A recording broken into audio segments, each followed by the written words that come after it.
ಮಾತಾಡೋದಿಕ್ಕೆ ಹೋಗಲ್ಲ. ಈಗಾಗಲೇ ನಮ್ಮ ಶಾಸಕರು ಇವತ್ತು ಹಿರಿಯೂರು ಭಾಗದ ಒಬ್ಬ ಸಚಿವರು ತೀರ್ಕೊಂಡಿದ್ರು. ಹಾಗಾಗಿ ಸರ್ಕಾರದ ಆದೇಶದ ಮೇರೆಗೆ ಅವರು 3 ದಿನಗಳವರೆಗೆ ಯಾವುದೇ ರೀತಿಯ ಒಂದು ಕಾರ್ಯಕ್ರಮಗಳನ್ನ ವೇದಿಕೆಯನ್ನು ಹಂಚ್ಕೋಬಾರ್ದು ಅನ್ನೋ ನಿಟ್ಟಿನಲ್ಲಿ ಇವತ್ತು ಕಾರ್ಯಕ್ರಮಕ್ಕೆ ಬರ್ಲಿಕ್ಕಾಗಲಿಲ್ಲ. ಅವರ ಅನುಪಸ್ಥಿತಿನಲ್ಲಿ ಇವತ್ತು ಗ್ರಾಮದಲ್ಲಿ, ಇವತ್ತು ತಾಲೂಕಿನಲ್ಲಿ ಯಾವುದೇ ಗ್ರಾಮಕ್ಕೆ ಹೋದ್ರೂ ಕೂಡ ನಮ್ಮ ಶಾಸಕರಿಗೆ ವಿಶೇಷವಾದ ಪ್ರೀತಿ ನಮ್ಮ ಕುಟುಂಬದ ಮೇಲೆ ತಾವೆಲ್ಲರೂ ಇಟ್ಕೊಂಡಿದ್ದೀರಾ. ಹಾಗಾಗಿ ನಾನು ಇದಕ್ಕೆ ನಮ್ಮ ಕುಟುಂಬ ಸದಾ ಚಿರುಣಿ ಅಂತ ಅವ್ರ ಪರವಾಗಿ ಈ ಸಮಯದಲ್ಲಿ ಹೇಳಲಿಕ್ಕೆ ಇಷ್ಟಪಡ್ತೀನಿ. ಏನು ನಮ್ಮ ಶಾಸಕರು ಕೂಡ 2 ಬಾರಿ ಹಿಂದುಳಿದ ವರ್ಗಗಳ ನಾಯಕರಾಗಿ ಇವತ್ತು 2 ಬಾರಿ ವಿಧಾನಸೌಧವನ್ನು ಮೆಟ್ಲೇರಿದ್ದಾರೆ ಅಂದ್ರೆ ನಿಮ್ಮೆಲ್ಲರ ಶಕ್ತಿ, ನಿಮ್ಮ ಆಶೀರ್ವಾದ, ಜೊತೆಗೆ ಅಂಬೇಡ್ಕರ್ ಅವರು ನೀಡಿರ್ತಕ್ಕಂಥ ಸಂವಿಧಾನ ಅಂತ ಹೆಮ್ಮೆಯಿಂದ ಹೇಳಲಿಕ್ಕೆ ಇಷ್ಟಪಡ್ತೀನಿ. ಅವನ್ನೆಲ್ಲ ಹಾರೈಸಿ ನೀವು ನಮ್ಮ ಕುಟುಂಬವನ್ನ ವಿಧಾನಸೌಧಕ್ಕೆ ತಗೊಂಡು ಹೋಗಿದ್ದೀರಾ. ನಿಮ್ಗೂ ಕೂಡ ನಾವು ಯಾವಾಗಲೂ ಪ್ರೀತಿ ಪೂರ್ವಕವಾಗಿ ಇರ್ತೀವಿ ಅಂತ ಹೇಳ್ತಾ, ಇವತ್ತು ಅಂಬೇಡ್ಕರ್ ಅವರು ಸಾಕಷ್ಟು ಅವರ ಜೀವನ ಶೈಲಿಗಳಾಗಿರ್ಬೋದು, ಅವರು ಬೆಳೆದಿರ್ತಕ್ಕಂಥ ದಾರಿಗಳಾಗಿರ್ಬೋದು, ಇದನ್ನೆಲ್ಲವೂ ಕೂಡ ವಿಸ್ತಾರವಾಗಿ ನಮ್ಮ ಅಣ್ಣಂದಿರು ನಿಮ್ಗೆ ತುಂಬಾ ಕೂಲಂಕುಷವಾಗಿ ಹೇಳಿದ್ದಾರೆ. ಬಹಳ ಪ್ರಬುದ್ಧತೆಯ ಭಾಷಣದೊಂದಿಗೆ ನಮ್ಮೆಲ್ರಿಗೂ ತಿಳಿಸಿದ್ದಾರೆ. ಹಾಗಾಗಿ ನಾನು ಮತ್ತೆ ಹೇಳಲಿಕ್ಕೆ ಹೋಗಲ್ಲ.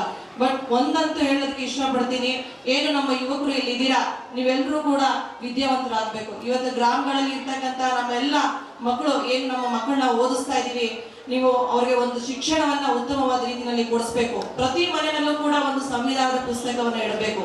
ಹಿಂದೆ ನಾವೆಲ್ಲ ನೋಡ್ತಾ ಇದ್ರಿ, ಒಂದು ಸೀರಿಯಲ್ ಬರ್ತಾ ಇತ್ತು, ಅಂಬೇಡ್ಕರ್ ಅವರದ್ದು ಎಪಿಸೋಡ್ಗಳ ರೀತಿಯಲ್ಲಿ ಬರ್ತಾ ಇತ್ತು. ಅದು ಕೇವಲ ಸೀರಿಯಲ್ ಅಲ್ಲ, ಅಂಬೇಡ್ಕರ್ ಅವರು ತಮ್ಮ ಜೀವನದಕ್ಕೂ ಅವ್ರು ಎದುರಿಸ್ತಕ್ಕಂಥ ಅವಮಾನಗಳು, ಎಲ್ಲ ಅವಮಾನಗಳನ್ನ ಮೆಟ್ಟು ನಿಂತು ಇವತ್ತು ಇಡೀ ದೇಶವೇ ಅವ್ರು ಬರೆದಿರ್ತಕ್ಕಂಥ ಸಂವಿಧಾನವನ್ನ, ಯಾವ ಜಾತಿ ಜನಾಂಗವನ್ನ ನೋಡಿದ್ರೆ ಪ್ರತಿಯೊಂದು ಧರ್ಮವೂ ಕೂಡ, ಪ್ರತಿಯೊಂದು ಸಮಾಜವೂ ಕೂಡ ಅವ್ರು ನೀಡಿರ್ತಕ್ಕಂಥ ಸಂವಿಧಾನವನ್ನ ಇವತ್ತು ಪಾಲನೆ ಮಾಡ್ಕೊಂಡು ಹೋಗ್ತಾ ಇದ್ದೇವೆ. ನಾವು ಸಾಮಾಜಿಕವಾಗಿ, ಆರ್ಥಿಕವಾಗಿ ಮುಂದೆ ಹೋಗ್ಬೇಕು ಅಂತಂದ್ರೆ ಅವರು ನೀಡಿರ್ತಕ್ಕಂಥ ಸಂವಿಧಾನದ ಅಡಿಯಲ್ಲಿ ಕಾನೂನು ವ್ಯವಸ್ಥೆಗಳನ್ನ ನಾವು ಪಾಲನೆ ಮಾಡಬೇಕಾಗುತ್ತೆ. ಏನು ಜಾತಿಯ ಒಂದು ಬಿಕ್ಕಟ್ಟಿನಿಂದ ನಮ್ಮೆಲ್ಲರನ್ನೂ ಕೂಡ ಸ್ವತಂತ್ರವಾಗಿ ನಾವಿವತ್ತು ನಮ್ಮನ್ನ ಮಾಡ್ಕೊಟ್ಟಿದ್ದಾರೆ. ಅಂಬೇಡ್ಕರ್ ಅವರು ನೀಡಿರ್ತಕ್ಕಂಥ ಸಂವಿಧಾನ ಭಾರತದ ಹೆಮ್ಮೆಯ ಸಂವಿಧಾನ ಅಂತ ಹೇಳಿ ನಾನು ಹೇಳಲಿಕ್ಕೆ ಬಯಸ್ತೇನೆ.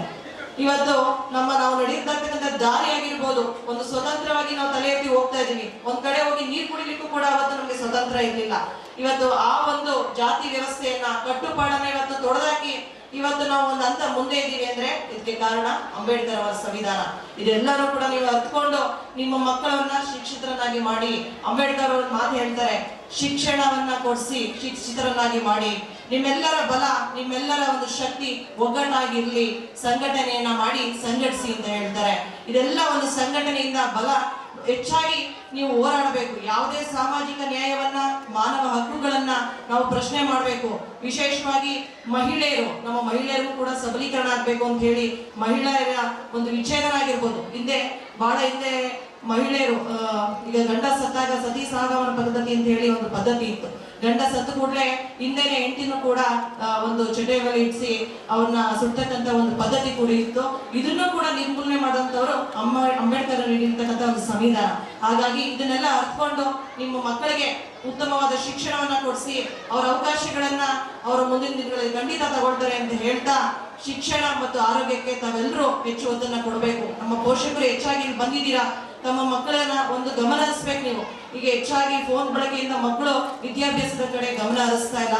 ಹಾಗಾಗಿ ಆರೋಗ್ಯ ಶಿಕ್ಷಣಕ್ಕೆ ಹೆಚ್ಚಾಗಿ ಒತ್ತು ಕೊಡಿ ಅಂತ ಹೇಳ್ತಾ, ಇವತ್ತು ಶಾಸಕರ ಪರವಾಗಿ ನನಗೆ ಒಂದು ಕಾರ್ಯಕ್ರಮಕ್ಕೆ ಬರಲಿಕ್ಕೆ ಒಂದು ಅವಕಾಶನ ಮಾಡಿಕೊಟ್ಟಿದ್ದೀರಾ. ನಿಮ್ಮ ಪ್ರೀತಿ ವಿಶ್ವಾಸ ಸದಾ ನಮ್ಮ ಶಾಸಕರೊಟ್ಟಿಗೆ ಇರಲಿ. ನಿಮ್ಮೆಲ್ಲರ ಶಕ್ತಿ ನಮ್ಮ ಶಾಸಕರಿಗೆ ಧ್ವನಿಯಾಗಿರ್ಲಿ. ಇನ್ನೂ ಹೆಚ್ಚಿನ ರೀತಿ ಕೆಲಸ ಕಾರ್ಯಗಳನ್ನ ಅವರು ಮುಂದಿನ ದಿನಗಳಲ್ಲಿ ಮಾಡ್ತಾರೆ ಅಂತ ಹೇಳಿ ನಾ ಈ ಒಂದು ಸಮಯದಲ್ಲಿ ಹೇಳ್ತೀನಿ. ಈಗಾಗಲೇ ಗ್ರಾಮಕ್ಕೆ ಬೇಕಾಗಿರ್ತಕ್ಕಂಥ ಹಲವಾರು ಕೆಲಸ ಕಾರ್ಯಗಳನ್ನ ಅನುದಾನವನ್ನು ತಂದು ಮಾಡಿಕೊಟ್ಟಿದ್ದಾರೆ.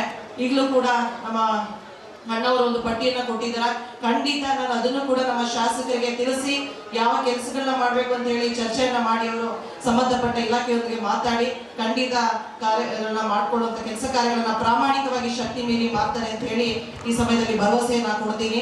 ಹಾಗೆ ಲೈಬ್ರರಿ ಬಗ್ಗೆನೂ ಕೂಡ ಮಾತಾಡಿದಿರಾ. ಈ ಬಗ್ಗೆನೂ ಕೂಡ ನಾನು ವೈಯಕ್ತಿಕವಾಗಿ ಚರ್ಚೆ ಮಾಡಿ ನಮ್ಮ ಶಾಸಕರಿಗೆ ತಿಳಿಸ್ತೀನಿ. ಮೊನ್ನೆ ಅಷ್ಟೇ ನಮ್ಮ ಎಚ್.ಡಿ. ಕೋಟೆ ತಾಲೂಕು ಈ ಹಿಂದೆ ಕಳೆದ ಬಾರಿ SSLCಯಲ್ಲಿ ಕಡೆ ಸ್ಥಾನವನ್ನ ಪಡ್ಕೊಂಡಿತ್ತು. ಈ ನಿಟ್ಟಿನಲ್ಲಿ ಮೊನ್ನೆ ಅಷ್ಟೇ ಕೂಡ ನಮ್ಮ ಶಾಸಕರು 1,000ಕ್ಕೂ ಹೆಚ್ಚು ವಿದ್ಯಾರ್ಥಿಗಳಿಗೆ ಪ್ರತಿಭಾ ಪುರಸ್ಕಾರ ಮಾಡುವ ಮೂಲಕ ಶಿಕ್ಷಣದ ಮಹತ್ವವನ್ನ ಎಚ್.ಡಿ. ಕೋಟೆನಲ್ಲಿ ಇವತ್ತು ಮೊದಲನೇ ಸ್ಥಾನವನ್ನಾಗಿ ಮಾಡಿಕೊಟ್ಟಂತ ಹೆಗ್ಗಳಿಕೆ ನಮ್ಮ ಶಾಸಕರೊಟ್ಟಿಗೆ ಇರ್ತಕ್ಕಂಥ ಎಲ್ಲ ಶಿಕ್ಷಕ ಮಿತ್ರರು ಮತ್ತೆ ನಮ್ಮ BO ಸರ್ ರಾಜುರವರು ಎಲ್ರಿಗೂ ಕೂಡ ನಾನು ಅಭಿನಂದನೆಗಳನ್ನ ಸಲ್ಲಿಸ್ತಾ ಇದೇ ರೀತಿ ನಮ್ಮ ತಾಲೂಕು ಅಭಿವೃದ್ಧಿಯ ಜೊತೆ ಶಿಕ್ಷಣ ಮತ್ತು ಆರೋಗ್ಯಕ್ಕೆ ಹೆಚ್ಚು ಒತ್ತು ನೀಡಲಿ ಅಂತ ಹೇಳ್ತಾ ನಮ್ಮ ಶಾಸಕರೊಟ್ಟಿಗೆ ನಿಮ್ಮೆಲ್ಲರ ಸಹಕಾರ ಇರಲಿ ಅಂತ ನಾನು ಎಲ್ಲರನ್ನೂ ಕೇಳ್ಕೊಳ್ತೀನಿ.